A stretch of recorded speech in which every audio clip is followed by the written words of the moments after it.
हिंदू पंचांग के अनुसार जेठ माह का साल का तीसरा महीना होता है और यह महीना तपस्या, सेवा और दान पुण्य का माना जाता है।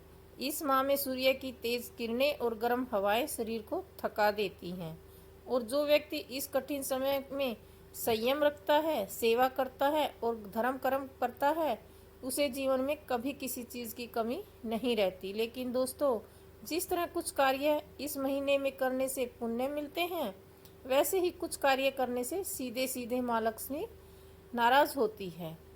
वैशाख महीने की पूर्णिमा के साथ ही जेठ माह की शुरुआत होती है।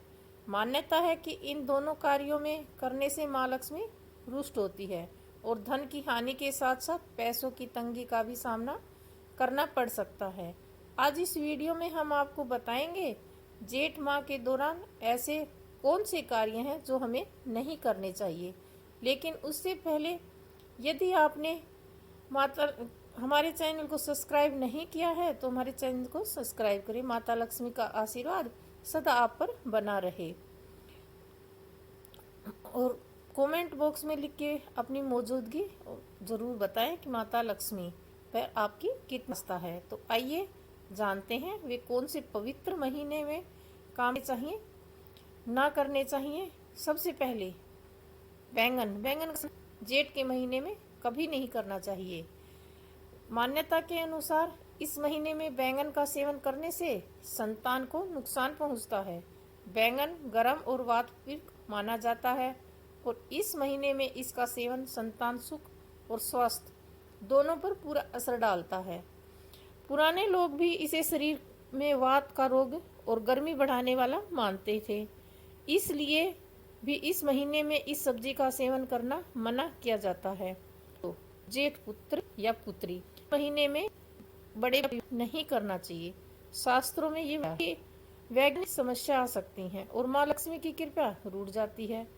आपने भी अपने घर में कभी ना कभी बड़ों से कभी ना कभी सुना होगा कि जेठ के महीने में घर के बड़े लड़के या लड़की का विवाह नहीं करना चाहिए। सदियों से मान्यता चली आ रही है, इसे सनातन धर्म के लोग आज भी निभाते हैं। लेकिन अगर वर वधू में से कोई एक ज्येष्ठ है तो विवाह करने में कोई दोष भी नहीं। 3, मसालेदार और गरिष्ठ भोजन से बचें। जेठ के महीने में मसालेदार चीज़ों का सेवन नहीं करना चाहिए। इस माह में लहसुन और राई जैसी गर्म चीज़ों से दूर रहना चाहिए। तेज मसाले, तली भुनी चीज़ें इस शरीर में नुकसान पहुंचाती हैं, क्योंकि ऐसा खाना आत्मिक शुद्धि में बाधा बनता है। धार्मिक दृष्टि से भी यह वस्तुएं वर्जित मानी गई हैं, क्योंकि यह शरीर में गर्मी और क्रोध दोनों को बढ़ाती हैं। नंबर 4, दिन में न सोएं। जेठ के महीने में दिन के समय सोने से शरीर में आलस होता है और माँ लक्ष्मी आपसे दूरी बना लेती है। धार्मिक मान्यता के अनुसार जेठ महीने में दिन के समय सोने से शरीर में आलस बढ़ता है और मन में नकारात्मक घर करने लगती है। व्यक्ति के सत्य कर्मों में रुचि कम हो जाती है। माँ लक्ष्मी परीक्षित और जागरूकता की देवी है और वे उसी घर में वास करती हैं जहाँ लोग सक्रिय, अनुशासित और संयमी होते हैं। दिन में सोने वाला व्यक्ति आलसी, प्रभावी और अवसर चूकने वाला बन जाता है, जिससे माँ लक्ष्मी का आशीर्वाद उनसे दूर हो जाता है। नंबर 5, जरूरतमंद को पानी ना देने की गलती कभी ना करें। इस महीने में सूर्य अपनी तेजता से पूरी पृथ्वी को तपाते हैं।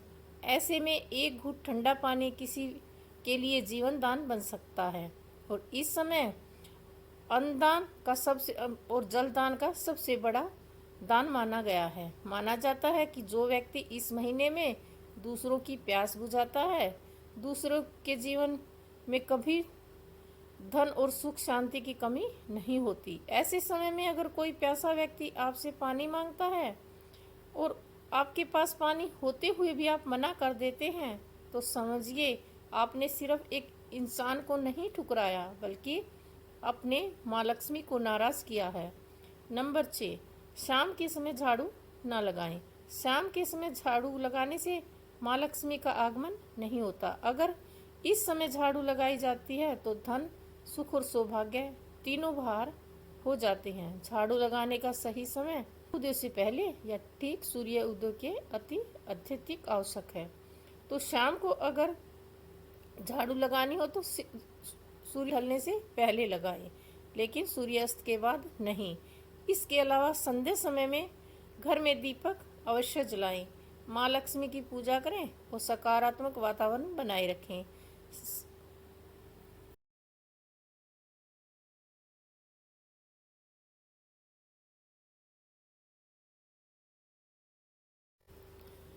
जल स्रोतों को गंदा ना करें।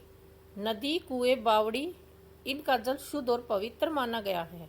इन्हें गंदा करने से पाप लगता है। जेठ माह केवल दान स्नान के प्रति कृतज्ञता दिखाने का महीना है, जब केवल पीने की वस्तु नहीं है बल्कि हमारे शास्त्रों में इसे जीव रूप माना गया है। नदी, सरोवर, तालाब, कुएं, ये सब माँ गंगा के वरुण देव का प्रतीक हैं और इन्हें गंदा करना मतलब ईश्वर का अपमान करना। इस महीने में पवित्र नदियों में स्नान का विशेष फल बताया गया है और अगर वही जल स्रोत गंदे हों तो स्नान पुण्य नहीं पाप बन जाता है।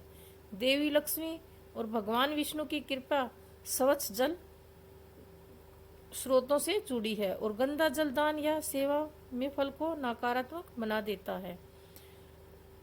नौवां, मुंह न मोड़े। इस महीने में जो व्यक्ति दान नहीं करता वह पुण्य से वंचित रह जाता है। जल, छाता, झाड़ू, तेल, जूते, कपड़े जो बन सके दान जेठ के महीने में अवश्य करें। तप और संयम का समय नहीं बल्कि दान, सेवा और करुणा का पर्व है। जेठ माह की तपती गर्मी में अगर आप किसी को छाया, जल, अन्न, वस्त्र या शीतलता प्रदान करते हैं तो सीधा पुण्य बनकर आपके जीवन में सुख संपत्ति का रूप ले लेता है। जो व्यक्ति इस समय में दान नहीं करता उसके जीवन में दरिद्रता और तंगी प्रवेश कर सकती है। अगर कोई प्यासा जब पानी मांगे तो मना ना करें। अगर कोई भूखा दिखे तो कुछ ना कुछ उसे जरूर खिलाएं। आपके पास कम है तो थोड़ा बांट ले। और यह केवल दान नहीं, धर्म का और करुणा का अभ्यास है। आगे, आलस और गुस्से से बचें। इस महीने में आर्थिक क्रोध और आलस दोनों ही माँ लक्ष्मी का आकर्षण करते हैं। जितना ज़्यादा संयम रखेंगे उतना अधिक फल मिलेगा।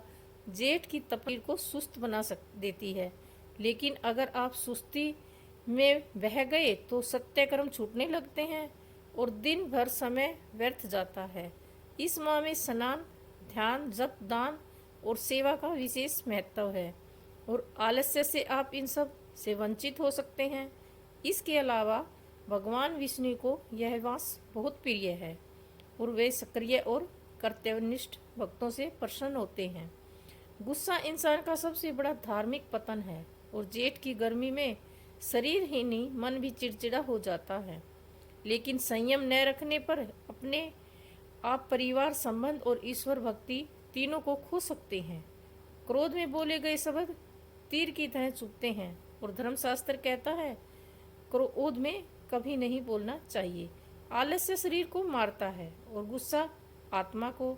जेठ माह में इन दोनों से बचना आपके भाग्य, पुण्य, आध्यात्मिक उन्नति के लिए अत्यंत आवश्यक है। आइए अब जानते हैं ऐसे कौन से कार्य हैं जिन्हें करने से शुभ फलों की प्राप्ति होती है। इस दिव्य माह में प्रतिदिन ब्रह्म मुहूर्त में उठकर स्नान करके और सूरज को अर्घ्य देने की परंपरा है। जब आप तांबे के पात्र में जल, रोली और चावल डालकर सूर्य देव को अर्घ्य अर्पित करेंगे तब केवल सूर्य को नहीं बल्कि अपनी आत्मा को भी प्रकाश और ऊर्जा देते हैं। यह साधारण नहीं है बल्कि दिव्यता से भरा हुआ एक तप है। जेठ की गर्मी में जब राहगीर प्यास से तड़पते हैं तब किसी प्याऊ में ठंडा जल पिलाना, किसी को मिट्टी का घड़ा या मुरही दान देना एक केवल दान नहीं बल्कि साक्षात धर्म है। यही वह समय है जब सत्तू, बेल, फल, खरबूजा, तरबूज और आम का दान करना शरीर को भी शीतलता करता है और आत्मा को भी संतोष देता है। कई लोग इस महीने में गरीबों को चप्पल, छाता, सूती वस्त्र का दान करते हैं ताकि उन्हें चिलचिलाती धूप से राहत मिल सके। मान्यता है कि इस प्रकार का दान आपकी अग्नि से भरी जिंदगी में शांति और ठंडक लाता है। तुलसी माता की सेवा करें, उन्हें जल अर्पित करें और उनके समक्ष दीपक जरूर जलाएं। साथ ही रोज ओम नमः भगवते वासुदेवाय मंत्र का जाप करें। यह मंत्र आपके भीतर की चंचलता को भी शांत करता है। इस पवित्र महीने में भगवान विष्णु की पूजा के साथ साथ हनुमान जी की उपासना भी अत्यंत पुण्यदायी मानी गई है। मंगलवार या शनिवार को हनुमान चालीसा का पाठ करें, उन्हें चोला चढ़ाएं और चना गुड़ का भोग लगाएं। यह समय है जब सेवा का माल सबसे उच्च माना जाता है, इसलिए गाँव के लिए हरा चारा, गुड़ या पानी की व्यवस्था अवश्य करें। गौशाला में जाकर गौ की सेवा करें, उन्हें स्नान कराएं और वह पुण्य सत्य दुर्लभ है। जेठ माह में अन्नदान का विशेष महत्व है। किसी भूखे को भोजन कराना, किसी वृद्धि को असहाय को अपने हाथों से खाना खिलाना, वह पुण्य है जो जीवन भर साथ चलता है। हो सके तो इस माह के दिन केवल एक बार भोजन करने का संकल्प लें, क्योंकि यह आपके शरीर को संतुलित और मन को शिथिल करता है। आप भगवान विष्णु और शिव को चंदन का लेप, बेलपत्र और मक्खन मिश्री का भोग भी अर्पित करें। इसकी पूजा में से जीवन में मधुरता आती है और मन प्रसन्न रहता है। यह महीना भारी तय के साथ साथ शारीरिक साधना का भी समय है। तो आइए हम सब मिलकर इस जेठ माह के केवल एक मौसम नहीं बल्कि एक आध्यात्मिक अवसर के रूप में देखें। तप, सेवा और श्रद्धा के साथ हर दिन जिएं, ताकि भगवान विष्णु और माँ लक्ष्मी की कृपा हमारे जीवन में निरंतर बनी रहे। अगर आपको ये जानकारी उपयोगी और प्रेरणादायक लगी हो तो वीडियो को लाइक करें, चैनल को सब्सक्राइब करें और कमेंट बॉक्स में लिखें जय श्री हरि, जय लक्ष्मी माता। धन्यवाद।